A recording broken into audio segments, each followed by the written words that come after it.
mentioned Brendan Ingle quite a bit, and obviously he's had a massive influence on your career.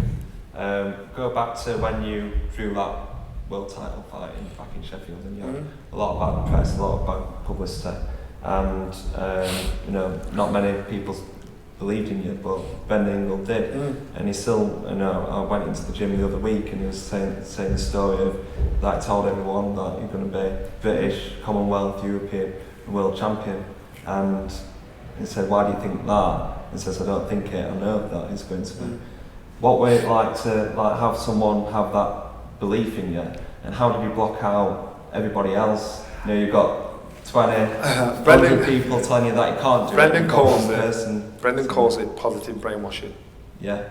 So every day he's telling me about Floyd Patterson, Sonny Liston, Ali. And as a young man, I'm thinking, I want a history lesson, man. We'd go for a walk over and over and over. I'm thinking, oh my God. Over, and he's telling me a story about guys that had failed, succeeded and failed and succeeded again.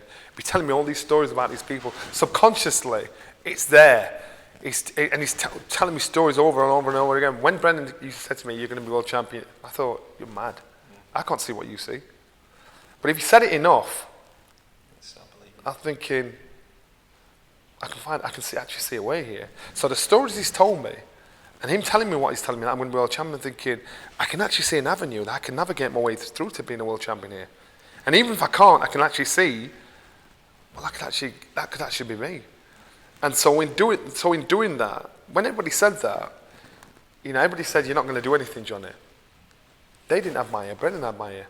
They don't know me personally. If you saw some bad press about yourself, I never took it personal, because the reporter doesn't know me personally.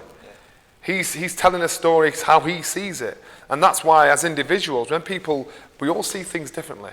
So if you get bad press, don't take it personal. Don't make it knock you. If you get some idiot on Twitter abusing you, I call it charm and disarm. Because you think, he doesn't know me, I don't know him. Now I can either blank him, which he might persist and persist and persist. I can either go back at him and give him some crap back, and then everybody else thinks, Elf sees, oh, Johnny Nelson bites easy.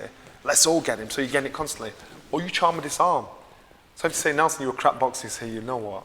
Retreat back, you know what? You're right. I was bloody lucky as well. Yeah. Just agree with him. And then what have they got? What can they say? Agree with him, say, hey, you got a point there. Because you know what you've achieved.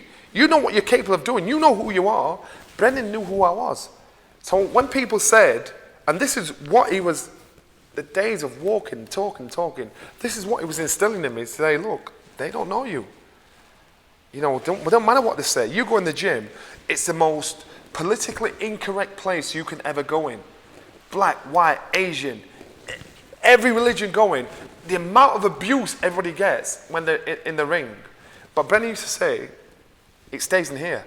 Because what happens is, when you go to fight, and I'm fighting, and I've had it in Australia, in Melbourne, in friggin' Liverpool, I've had the amount of racial abuse is second to none. Now, if I wasn't used to it, I'd be like, what have you shouted? But you've got to take it and just smile and think, all right, no problem. You smile with it. It doesn't sticks and stones. It makes no difference.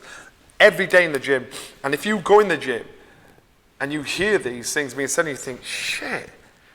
But you understand the psychology of the gym. You understand why these things are said and done in the gym. And so I can remember when I was boxing Carl Thompson for the world title, and there was two guys in the gym, Pelly Reid and John Thaxton, former martial arts fighters, very fit guys. Carl Thompson used to do martial arts. They were a big fan of his, you know, he was top dog. And it was just us in the gym, and John Thaxton and Pelly Reid said to me, Johnny, come here. Down there, we were stretching out. They said, are you sure, do you think you could beat Carl Thompson? I went, yeah, why? He said, he's tough, you know. So I'm thinking, these two guys are obviously saying, Johnny, you're going to get your ass kicked. Yeah. He's tough, you know. It's not going to be easy fight. I said, really? I can't say how he'd beat me. And they were like, really? Do you know, have you seen this fight? So I went, yeah. I was a frigging fan of his. And we're having this conversation. I walked to him thinking, these boys think I'm going to get my ass kicked. So Brendan came, we got out, got in the car. I told him. And he started laughing. He went, so what do you think? I said, well, you tell me, Brendan. He said, it doesn't matter what anybody thinks. It's what you think. That's what makes you, that's the difference between a winner and a loser. Now you've got to think, you've got to see above the clouds. If they're below the clouds, they'll see the little potholes and say, Johnny, don't go there, don't go here, you're going to trip. You see above the clouds and you see what's way over there, you'll see what, so these little things down there, nothing. That's what you got your eye on. They don't see that. So if they don't see what you don't see, that's not their problem, they just don't see it. When it came to the fight with Carl Thompson, it was actually one of the easiest fights I've had. But everybody's thinking, how? Because in my mind, I couldn't understand how he could beat me. Everybody else thought, my God, Johnny, you're next up, because I could see something they couldn't see. And that's why, that's why. So when people were being negative about me and saying stuff, even now to this day, the best teaching I had was from Brendan, how to deal with it. And that's why you just think, it don't mean nothing to me.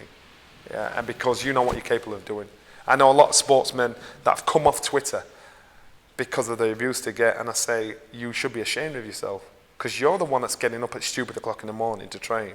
You're the one that's training 6 hours a day, and you let this armchair champion talk you, upset you, and deflate you, and tell you you are no good, and you're the one that's doing it. You deserve it. You should be able to look at it and think, oh, what? You know what you can. I knew what I could do. I knew what work I was putting in. So nobody in some armchair, no matter how clever or educated or smart he was with his words, is going to tell me I'm no good, or I'm weak, or I'm not fit, when I'm the one that's sweating my bollocks off. And so that's what's most important. It's about that.